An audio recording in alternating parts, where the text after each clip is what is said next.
దెబ్బ కొడతారంటే కల్చరల్ గా మనం మాట్లాడగానే దెబ్బ కొడుతున్నారు. ఎక్కడ దెబ్బ కొడుతున్నారు అని అంటే మన ఇగో మీద దెబ్బ కొడుతున్నారు.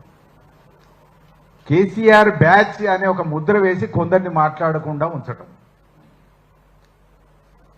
కొందరిని కోటి రూపాయలు ఇంకేదో ఆకర్షణ పెట్టి కొందరిని మాట్లాడకుండా ఉంచటం,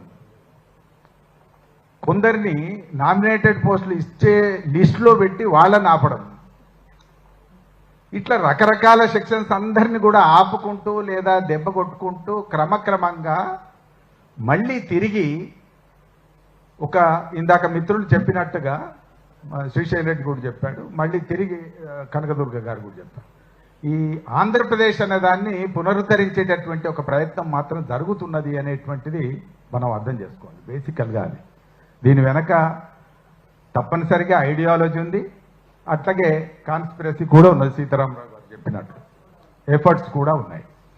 దానికి సాక్ష్యం ఇంకొకటి